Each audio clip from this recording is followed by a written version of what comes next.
Hello, and welcome back to Pyre, to perhaps what might be the very last of the liberation rites. Let's see, we have 2 rites till the next liberation.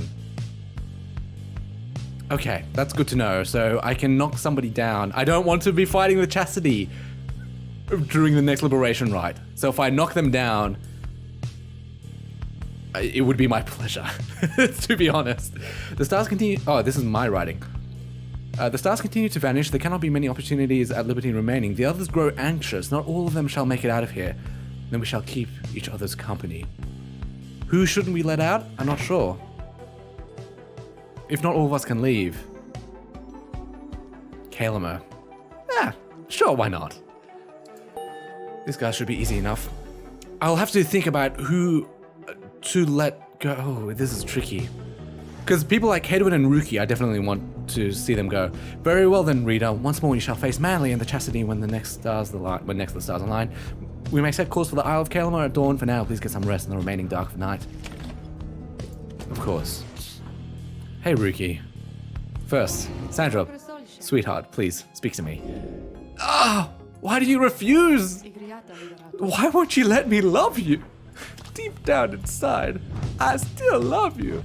So Ruki and Hedwin are free to go. Okay, actually, this works really well. I can't. So Bertrude, I think it's fair enough to let her stay. Same thing with Wolfred. I think both of them staying, not being liberated, is fair in the grand scheme of things. Gilman, meh, whatever. Don't want him to go. I want Ruki and Hedwin to go. I really, really want them both to go. Hey, Ruki buddy, Greentail.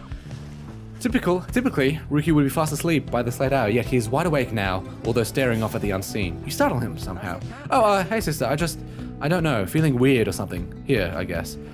We got her out. Pam, I mean, we got her out. We sent her packing and all that. She shouldn't have had to be stuck here forever, and now she ain't. But, well, turns out I got some feelings for the girl, you understand? Oh, you poor... But don't go telling anyone I said it, please. I'll bite you right in the hand, I swear.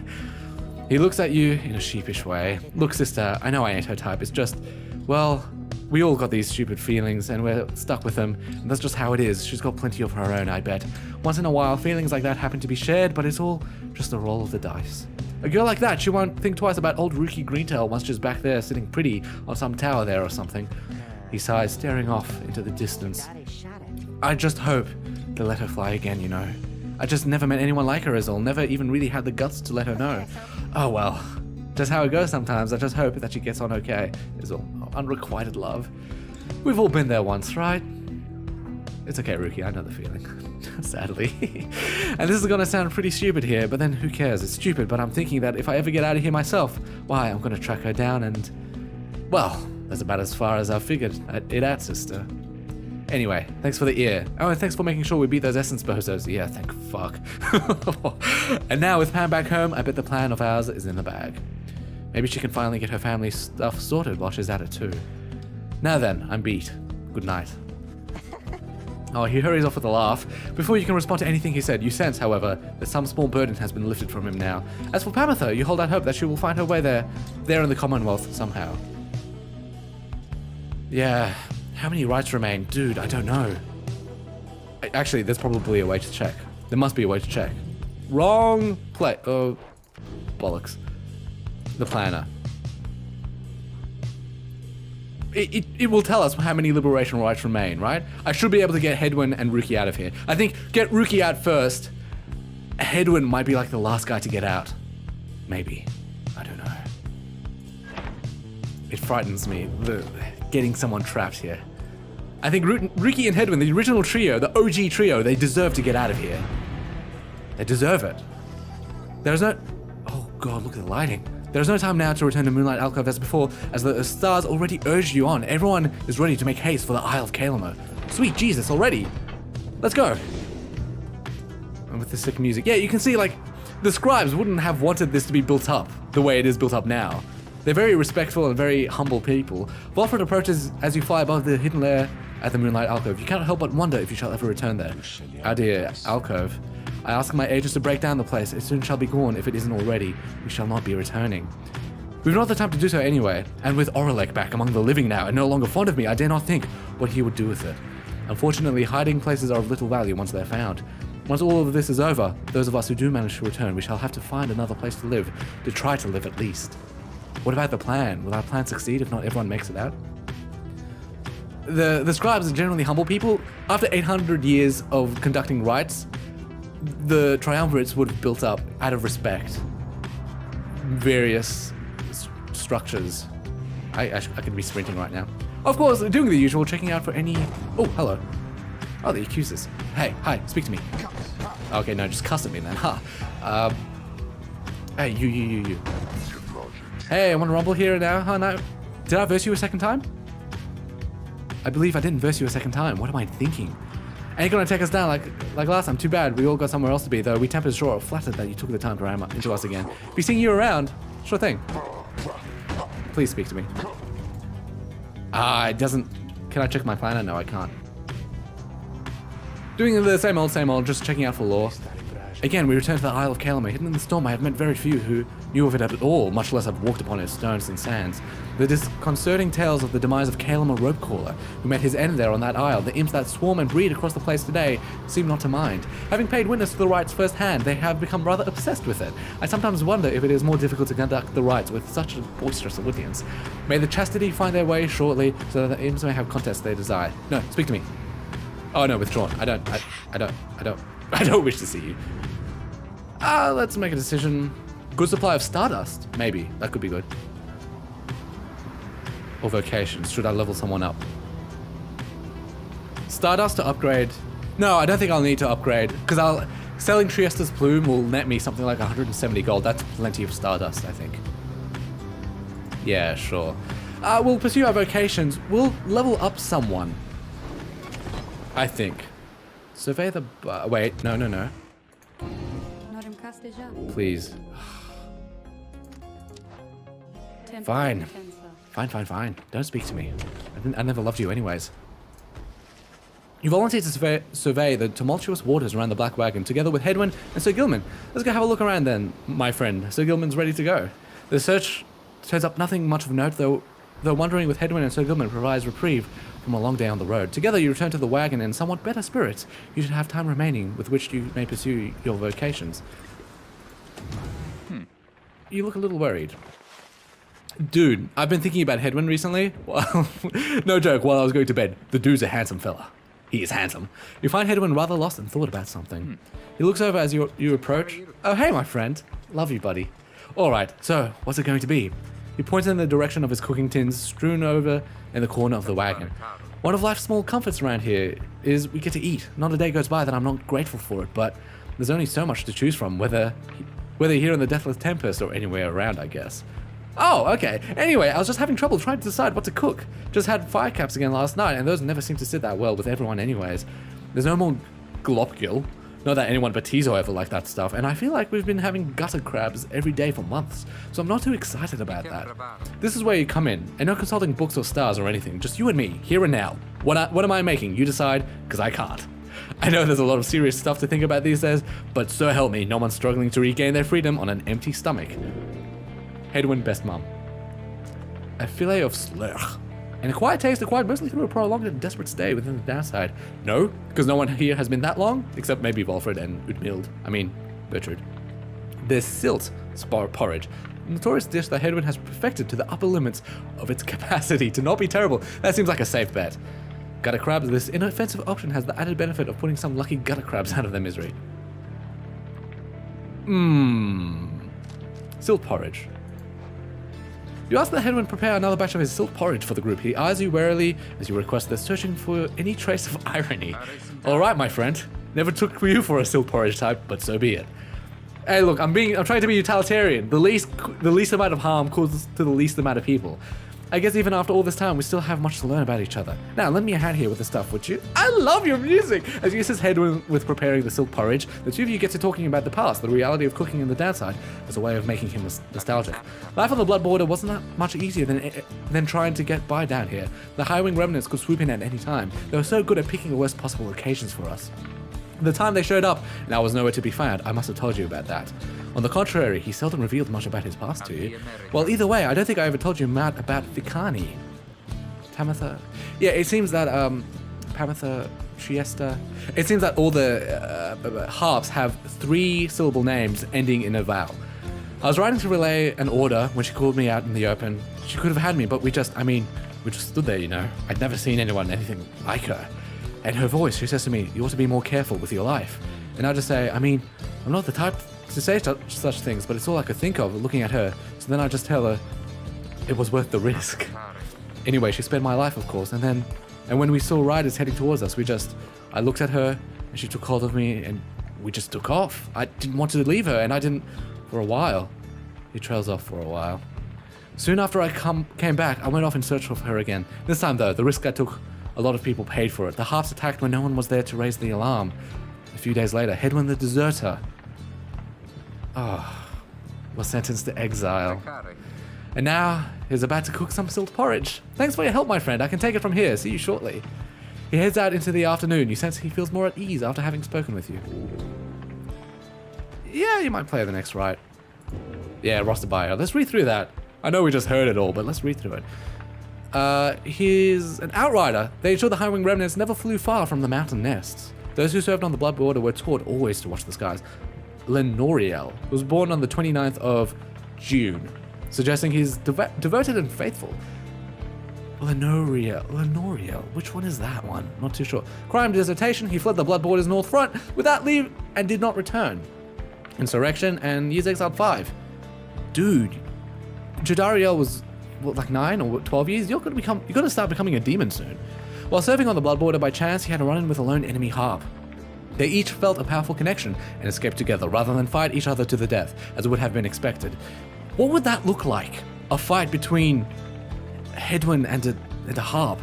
He lost contact with her after their encounter and left his post in search of her, but he was caught and exiled. On the downside, he found Jodariel, who looked after him when he was a child. In time, he caught wind of an unbelievable rumor and first heard the name of Sandalwood. Hedwyn might be the next to leave. See, we don't have Ruki's past yet. I want people to leave as their past is known. That's the whole plan, though I've shot myself in the foot a little bit in doing that because it means some really good people end up leaving, like for example, Pamitha. Do I level you up again? If you get near his Pyre until he returns, maybe. It's a good defensive skill. Oh man, actually now I want that after the last rite where I had Volfred. Volfred. I like this too. Maybe I should do like bang, bang, bang, bang. But what about against 5 hope? Nah. Well, actually that's awesome. And this one's so powerful, but it's one-time use. It's not very helpful. Maybe I should use Pyre Snuff or something. Yeah, Gilman, I don't care for you anymore. Or maybe I should do Ricky. Ricky can jump or second. That's it's crazy powerful. If I can get a talisman, which means he never gets banished. It's a 1 run. 5. See, that's good. This is good attack stuff. Farther than usual. Rookie soon returns rather than remaining banished. Make up your mind. You're wasting time. Him. She's good. She doesn't need it.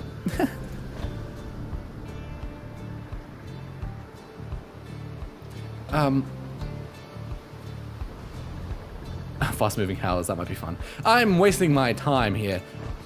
Rookie. Yeah, well, Rookie's gonna be. Yeah, sure, let's do Rookie. Might take the edge off. Sure. Rookie gains a somewhat stronger grasp of how to better pass the celestial orb through strength of will and trust in one's triumvirate than through dexterity alone. He nods in understanding. Nice. Level up. Bingo. I know I could have just checked the amount. Oh, look how you look so touched. You know, with all this rite business, there's been this one real fancy move that I've been mulling for a while, and I think I've just finally got how I could pull it off. Glad to hear. This might be OP. The orb thing feels like it weighs a ton sometimes, and other times it feels like a feather. Awesome. I need to get myself. I know there's a talisman which guarantees you don't die, or you always return from banishment. You know, I might actually use the rings for Ruki and combine him with... Halt, everyone, I beg you, please forgive my rudeness here. The Black Wagon has chartered to a stop en route to the Isle of Kalima. There is some commotion as the lone minstrel motions for everyone to be still.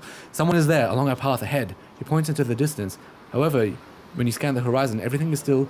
You see no sign of whomever the lone minstrel referred to. Still, he indicates caution. Strange. I do not believe I was mistaken. A tense moment passes, then another. Then the lone minstrel tenses up. Our guest. He is there. Oh shit. I think I know who it is. Starts with an O, and it rhymes with Molrelek. You look toward where he signals, and then at last you see the cause of his concern. Shit. There's no mistaking who it is. Orelek stands there, near motionless atop some forgotten rock, jutting from the murky waters a fair distance away. He stands directly on the path of your black wagon. The plucking, the pizzicato of the violin sounds... Oh, no, it's a guitar. Yet he shows no sign of acknowledging the wagon's presence. He appears only to be waiting for something, likely for you all. The lone minstrel gets your attention quietly. Reader, what do your senses tell you at this time? Orelek may have come with ill intent. What shall we do? You have a right to get to. Orelek may wish to stand in the way, but can be made to move. Confrontation outside the bounds of rites is forbidden. Orelek ought to be avoided. That's... I'm going to talk to him. There has to be a way to reason with Orelek and bridge differences between him and his former triumvirate. Perhaps he has come to negotiate. Perhaps you are correct. Let us try and make contact with him then as we proceed. You give the signal for the drive-imps to start the wagon and head towards him, but just as you reach the point where Orelek once stood, it seems our guest has already departed. Let us remain watchful as we proceed on course. Indeed, Orelek is nowhere to be found now. The unnerving encounter causes everyone to fall silent for the remainder of the trip. Don't lose hope. For the love of God, don't lose hope. Here we go. Your wagon finally arrives at the Isle of Kalima, where still there is no sign of Orelek or your next adversaries, for that matter. Your companions organize a quick search about the premises, leaving you to watch the wagon until the rites commencement. Yeah, let's... the minstrel problem. Oh, shit! That scared me! Something is wrong. Someone is here, alone with you. Hello? 66%? Sandra? You have company. Now seems not the time for you to make... Oh, I thought Sandra was kind of bailing. You know, I've played this game. I should know this, but look, it's exciting for me. Orelek seems to be examining various objects in the wagon. Whether he has noticed you, you cannot tell. What he is doing here and how he got in unnoticed, you cannot imagine. You watch him go about whatever he is doing, examining all sorts of things that you and your fellow exiles gathered on your journey. He shakes his head. All these trinkets. This wagon, it is most different now. Welcoming, and yet I am unwelcome here, it seems. He smirks. I'm in my own wagon. He directs his gaze at you, acknowledging your presence for the first time. You, a mere shadow. Tell me something. Who are you to them? Orelek wishes to know your connection to the Nightwings. I am their reader? You may as well know the truth of it. You sense no reason to mislead him. You are their friend. Your relationship to this band has grown to become more than just your role in the rites. Say you were no one. Who or what you are is of little consequence, certainly not to the likes of him, or say nothing. You can think of no compelling reason to comply. Okay, there's an opportunity to get to know him here, and I think the best answer is to say I am their reader. Oh no. Yes, I should... Because I think the most reasonable answer would be to say nothing. Or say no one. Saying they're friends is just cheesy, and he'll just scoff at that, probably. But saying their reader seems formal and, you know, the truth of it. The music, I love this part. Sorry.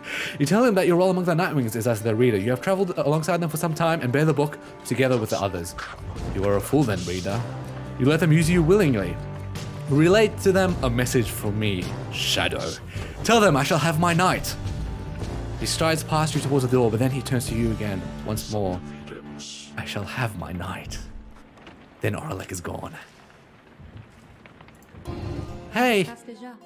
Reprieve some salt. Look, I'm scared. Please console me. You know, that's gonna do it for this episode. Several of your companions return as you exit the wagon. You explain what happened. However, none of them saw Orelek. Most concerning, reader, though I am thankful you are well. Orelek, he always was a peaceful individual, and yet his disposition is much different now. Perhaps we had best inspect the wagon for any signs of tampering in light of these events.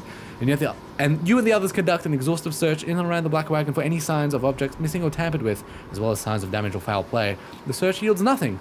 No one finds any signs that anything was moved or tampered with. Even the drive imps seem calm. The incident leaves you questioning your own recollection of what happened.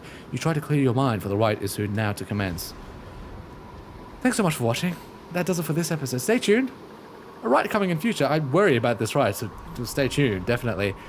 Until then, hope to see you. Bye.